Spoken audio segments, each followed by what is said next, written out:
Another day, another story. The story collection known as The 1001 Nights has long been considered a treasure house of literary styles and genres. Not surprising because it was compiled over a period of several centuries, and it incorporates material from Arab, Persian, Turkish, Greek, and Indian sources.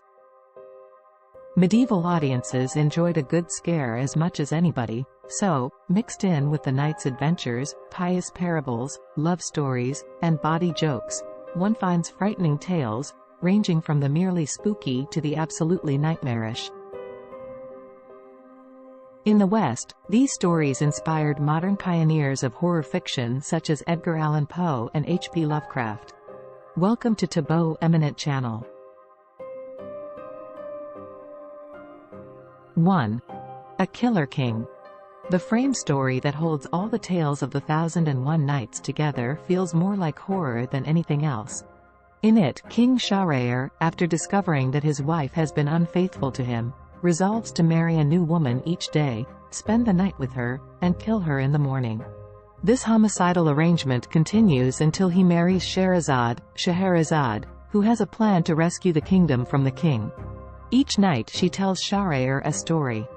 These are invariably cut short when dawn arrives, and the king, not wanting to miss the ending, allows Scheherazade to live and continue the story the next night. After 1001 nights he gives up his plan. Still, it's not hard to picture Shahryar as a modern horror movie villain. 2. A Haunted House.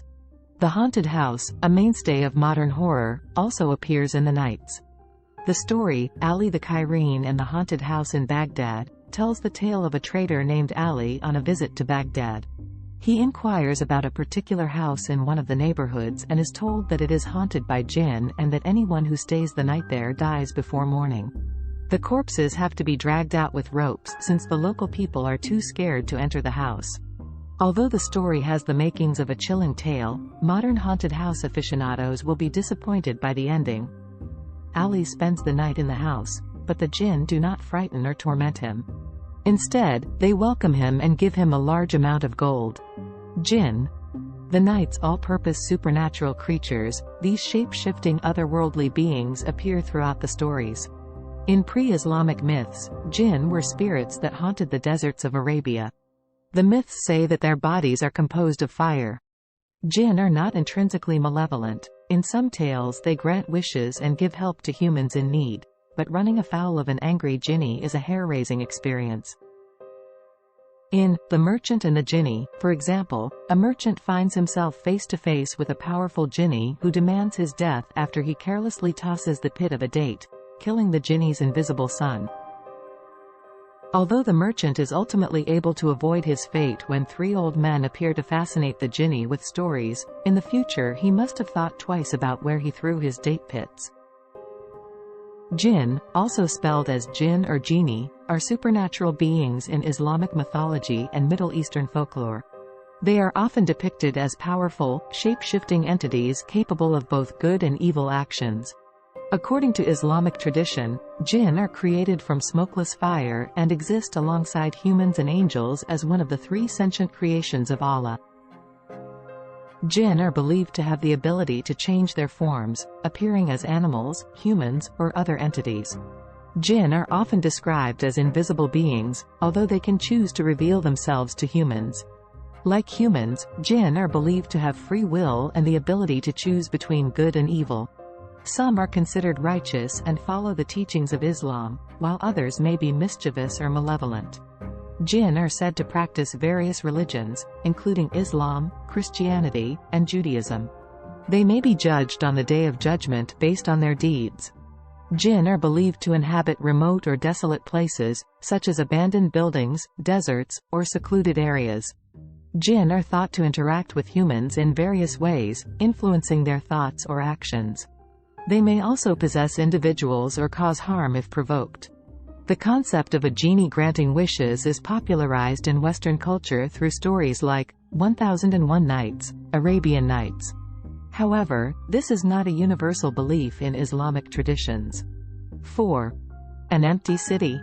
One of the eeriest episodes in the Nights is the tale of the City of Brass. In the story, a crew of explorers, after following a long path marked by sinister statues and a dark castle full of tombs, come to a walled city.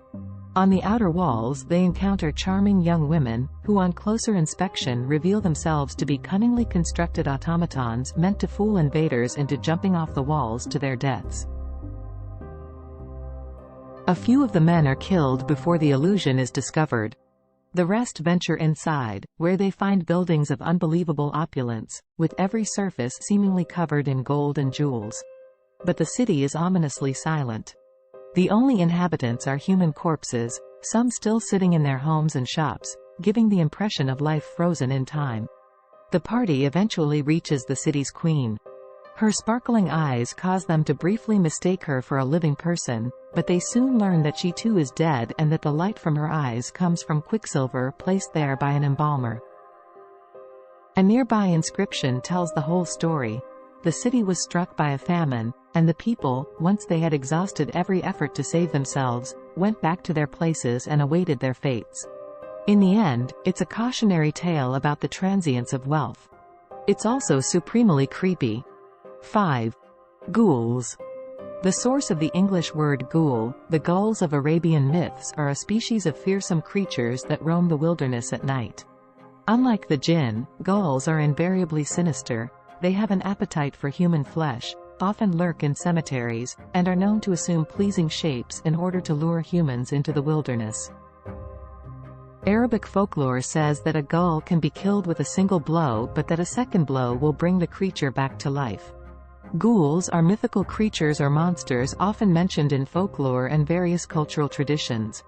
The characteristics and depictions of ghouls can vary across different cultures, but they are generally associated with death, the supernatural, and the macabre. In Arabian folklore, ghouls are often depicted as malevolent spirits or demons that inhabit graveyards and other desolate places. They are believed to feed on the flesh of the dead and are associated with death and decay.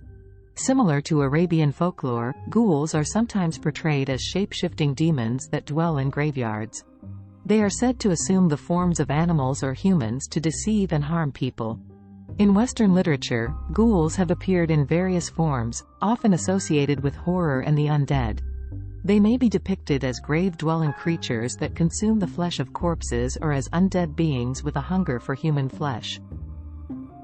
It's important to note that the characteristics in stories surrounding ghouls can vary widely, and the concept may take on different meanings in different cultural contexts. The portrayal of ghouls in literature, folklore, and popular media has contributed to their diverse representations in various forms of storytelling. Thanks for watching. Request you to subscribe the channel.